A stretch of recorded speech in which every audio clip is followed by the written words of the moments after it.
Not quite sure of the YouTube etiquette when it comes to, you know, this intro. Like, do you have to say, "Hi, everybody on YouTube. This is Wingnut"? It just seems counterproductive to me. But then again, I don't know what the fuck I'm doing. This Wingnut wants to learn how to ride a motorcycle. And I think that's awesome. She doesn't feel very comfortable riding. She hasn't ridden but once on the back of the bike. She really didn't like not having control of what was going on. It fought me a bit. I think she rides on the back a little bit more, she may get used to it. But so that brings us to the Magna. I've already got a bike. It's fairly low slung. Should be easy for her to use, but it's going to take a lot of work to get it where I would want her to be riding it, which is work I intended to do to the bike anyways if it didn't sell, which it still hasn't. You know, people want to trade me all sorts of shit for it. No one wants to give me cash monies. And I don't know if I want to spend the money on really nice gear for her to ride if she doesn't really take to it. But I don't want to buy her just a pile of cheap shit either, because even if she doesn't take to riding motorcycles herself, she may still want to be a pillion. So, or be okay with being a pillion here or there, and I'd like her to have good riding gear for that. But I mean, full face, because that's what, you know, that way we can put a comm system in it, we can actually hear each other when we're going down the interstate. Yeah, it's also a matter of, you know, and with females, they have to take into account like hair. Like if they don't have like my kind of haircut, which is, well, if I had hair on the top, would be like a crew cut. You know, unless they have like the short hairstyles, females have to buy larger size helmets to make up for hair bulk, and that has to come into play when they're buying a helmet. So it makes it a bit of a challenge finding a full face, where I wear a, you know, an extra large or a 2XL depending on the manufacturer. She's looking at like a 3XL or so, just because she's got a lot of hair. Yeah, I don't mind that either. So you got to find a good helmet. You got to find, you know, good pair of gloves. As far as jackets, you know, get her a jacket that she likes, because she's gonna need a hot weather jacket, a cold weather jacket. And somebody could pop in here and say, "Well, you don't need all that shit." No, fuck you. We're gonna ride. We're gonna have the right gear.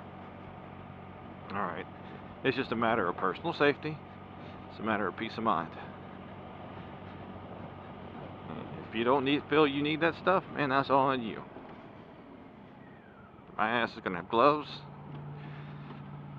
jacket, jeans, over the ankle boots, and a helmet. The idea is that find her a good set of riding gear, so either she can ride along as a passenger or drive her own motorcycle.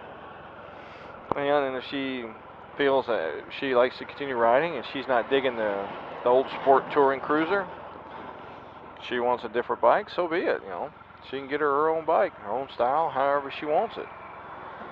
While she's learning, it's you know, it's what we got and it's paid for, and I'm not going to cry if she drops it.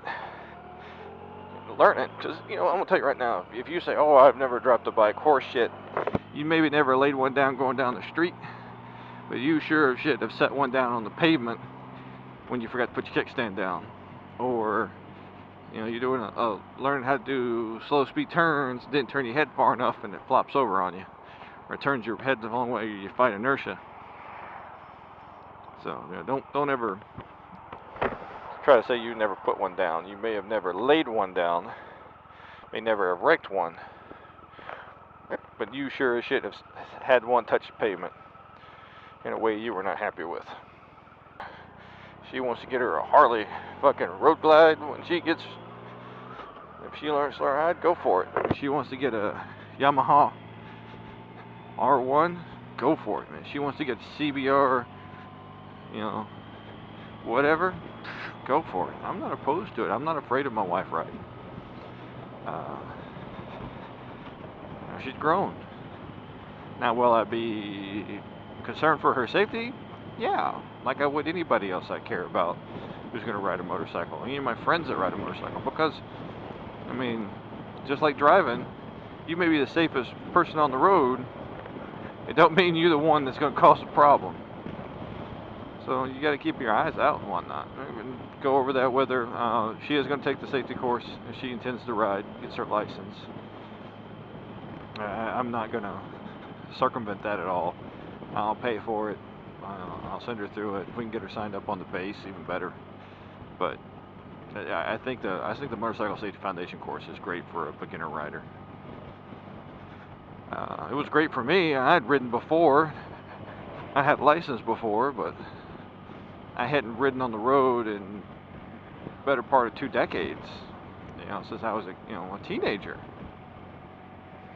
Other than a few quick jaunts up and down the street on the buddy's bike, I just hadn't done it. Needed some things that I was doing that weren't necessarily unsafe, but were just poor practices, like guarding the levers. Man, I used to. That's what I was taught. That's what I knew. That's what I came to do, was to always keep them 2 fingers up. Problem is when you do that, you're not getting a good solid squeeze. Not turning my head when I make turns. Turning my head far enough when I'm making turns. Stopping, everything else. Most of my experience on motorcycles was, like I said, little jaunts up and down the side streets and shit, country back roads. So I didn't have to deal with traffic or cars, manhole covers and shit like that. They don't have manhole covers in rural Alabama and rural Tennessee. I encourage anybody to ride. Get out there and try it, learn it.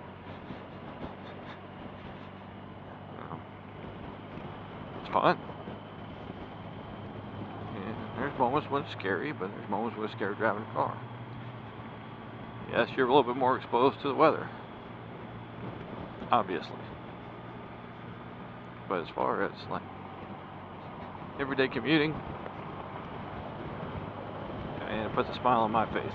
We'll be able to warm up enough that it'll be worth taking a trip down to the Outer Banks. I cannot wait to ride down that way. I've been wanting to ride down 168 for a long time, since I've been back in Norfolk. I did it a couple times in the bug, man, and it was nice, beautiful weather. We went towards the fall, and we did it summer one time, but we got a place we like to stop at. There's a little wine store that has like a really good selection of the local wines from North Carolina, and local beers that are made in North Carolina, and it's pretty good. There's a barbecue joint that has some fabulous pulled pork. I cannot remember what it's called. I think it's Currituck County Barbecue. Don't quote me on that, but I definitely gotta get out there. I did drive out to Doumar, or Doumar. I don't know how to pronounce the fucking place. D-O-M-O-R apostrophe S.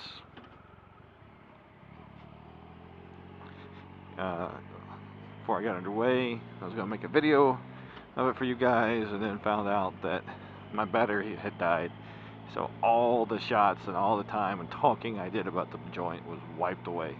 So I'm definitely going to have to go back there. So I got a list of places I want to show you in my little community, here in the 7 cities. If you like what I got to say, you've been listening, subscribe, give me a like, give me a dislike. I don't care. It's on you. Have a great one.